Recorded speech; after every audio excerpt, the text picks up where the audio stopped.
اللہ تعالیٰ نے جب حضرت آدم علیہ السلام کو زمین پر بھیجا تو فرمایا، اب سے تم یعنی آدم اور اولاد آدم اور شیطان ایک دوسرے کے دشمن رہو گے، اور اگر تمہارے پاس میری طرف سے کوئی ہدایت پہنچے تو اس کی پیروی کرنا۔ ناظرین، اللہ تعالیٰ نے قرآن کریم میں ارشاد فرمایا کہ شیطان اور اس کی ذریت کی پیروی میں نہ لگ جانا، مگر پھر بھی کچھ شیطان صفت لوگ اللہ کو چھوڑ کر شیطان کی عبادت کرتے ہیں تاکہ جلد ہی انہیں دنیاوی فوائد حاصل ہوں۔ یہ بدبخت افراد اپنے ایمان کے بدلے میں شیطان سے چند مفوق الفطرت طاقتیں تو حاصل کر لیتے ہیں، لیکن اپنے مرنے کے بعد ہمیشہ کے لیے اپنا ٹھکانہ دوزخ کو بنا لیتے ہیں۔ حضرت اماں عائشہ صدیقہ سلام اللہ علیہا فرماتی ہیں کہ دومتا الجندل نامی ایک عورت رسول اللہ صلی اللہ علیہ وسلم کے انتقال کے تھوڑے ہی عرصے بعد آپ صلی اللہ علیہ وسلم کی تلاش میں آئی، اور آپ صلی اللہ علیہ وسلم کے انتقال کی خبر سن کر بے چین ہو کے رونے پیٹنے لگی۔ میں نے اس سے پوچھا کہ آخر کیا بات ہے؟ اس عورت نے کہا کہ مجھ میں اور میرے شوہر میں ہمیشہ ناچاکی رہا کرتی تھی۔ ایک دفعہ وہ مجھے چھوڑ کر لاپتہ کہیں چلا گیا۔ ایک بڑھیا سے میں نے یہ سب ذکر کیا اور اپنا سارا مسئلہ اسے بیان کیا۔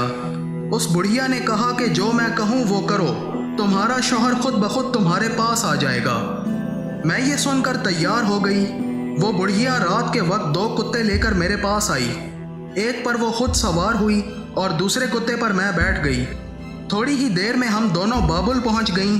میں نے دیکھا کہ 2 شخص ادھر لٹکے ہوئے ہیں اور لوہے میں جکڑے ہوئے ہیں۔ اس بڑھیا نے مجھ سے کہا کہ ان کے پاس جا اور ان سے کہہ کہ میں جادو سیکھنے آئی ہوں۔ چنانچہ میں ان دونوں کے پاس چلی گئی اور کہا، میں جادو سیکھنا چاہتی ہوں۔ انہوں نے کہا، سن، ہم تو آزمائش میں ہیں، تو جادو نہ سیکھ، اس کا سیکھنا کفر ہے۔ میں نے کہا میں تو سیکھوں گی۔ تو انہوں نے ایک تنور کی طرف نشاندہی کی اور کہا اس تنور میں جا کر پیشاب کر۔ میں وہاں گئی، ارادہ کیا، لیکن کچھ دہشت طاری ہوئی اور پیشاب کیے بغیر واپس آ گئی اور کہا میں فارغ ہو آئی ہوں۔ انہوں نے پوچھا تو نے کیا دیکھا؟ میں نے کہا کچھ نہیں۔ انہوں نے کہا تو غلط کہتی ہے، ابھی تیرا ایمان ثابت ہے، اب بھی وقت ہے، لوٹ جا اور کفر نہ کر۔ میں نے کہا مجھے تو جادو سیکھنا ہے۔ انہوں نے پھر کہا جا اور اس تنور میں پیشاب کر کے آ۔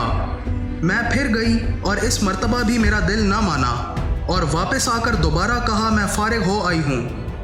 انہوں نے پوچھا کہ تو نے کیا دیکھا؟ میں نے کہا کچھ نہیں۔ انہوں نے کہا تو جھوٹ کہتی ہے۔ تیسری مرتبہ میں دل مضبوط کر کے اس تنور کے پاس گئی اور پیشاب کرنے بیٹھ گئی۔ میں نے دیکھا کہ ایک گھڑ سوار منہ پر نقاب ڈالے نکلا اور آسمان کی طرف چلا گیا۔ میں نے واپس جا کر یہ سب ان دونوں کو بتایا۔ انہوں نے کہا ہاں، اب کی مرتبہ تو سچ کہتی ہے، وہ تیرا ایمان تھا، وہ تجھ سے نکل گیا ہے، اب تو چلی جا۔ میں اس بڑھیا کے پاس چلی آئی اور کہا انہوں نے مجھے کچھ بھی نہیں سکھایا۔ تو اس بڑھیا نے کہا کہ اب تو جو کہے گی وہ ہو جائے گا۔ میں نے آزمائش کے لیے ایک دانہ گیہوں کا لیا، اسے زمین پر ڈال کے کہا اگ جا، تو وہ فوراً اگ گیا۔ میں نے کہا تجھ میں اناج پیدا ہو جائے، چنانچہ ہو گئے۔ میں نے کہا سوکھ جا، تو وہ اناج سوکھ گئے۔ میں نے کہا الگ الگ دانہ ہو جا، وہ بھی ہو گئے۔ پھر میں نے کہا آٹا بن جا، تو آٹا بن گیا۔ میں نے کہا روٹی پک جا، تو روٹی پک گئی۔ یہ دیکھتے ہی میرا دل نادم ہونے لگا اور مجھے اپنے بے ایمان ہونے کا صدمہ ہونے لگا۔ اے ام المومنین، قسم اللہ کی، نہ میں نے اس جادو سے کوئی کام لیا نہ کسی پر کیا۔ میں یوں ہی روتی پٹتی حضور صلی اللہ علیہ وسلم کی خدمت میں حاضر ہو گئی کہ حضور صلی اللہ علیہ وسلم سے کہوں، لیکن افسوس، بدقسمتی سے آپ صلی اللہ علیہ وسلم کو بھی میں نے نہ پایا۔ اب میں کیا کروں؟ سب لوگوں کو اس پہ ترس آنے لگا۔ صحابہ کرام حیرت میں تھے کہ اسے کیا فتویٰ دیں۔ آخر بعض صحابہ نے کہا اب سوائے اس کے کیا ہو سکتا ہے کہ تم جادو سے جڑے ہر فعل کو ترک کر دو، توبہ استغفار کرو اور اپنے ماں باپ کی خدمت گزاری کرتی رہو۔ ناظرین، ان 2 فرشتوں ہاروت اور ماروت کا ذکر اللہ تعالیٰ قرآن میں اس طرح فرماتا ہے، اور ان ہزلیات کے پیچھے لگ گئے جو سلیمان کے عہد سلطنت میں شیاطین پڑھا کرتے تھے کہ لوگوں کو جادو سکھاتے تھے، اور ان باتوں کے بھی پیچھے لگ گئے جو شہر بابل میں 2 فرشتوں یعنی ہاروت اور ماروت پر اتری تھیں، اور وہ دونوں کسی کو کچھ نہیں سکھاتے تھے جب تک یہ نہ کہہ دیتے کہ ہم تو ذریعہ آزمائش ہیں، تم کفر میں نہ پڑو۔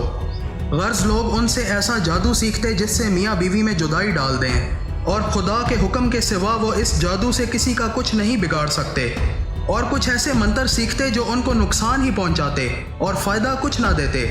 اور وہ جانتے تھے کہ جو شخص ایسی چیزوں یعنی سحر اور منتر وغیرہ کا خریدار ہوگا اس کا آخرت میں کچھ حصہ نہیں، اور جس چیز کے عوض انہوں نے اپنی جانوں کو بیچ ڈالا وہ بری تھی، کاش وہ اس بات کو جانتے۔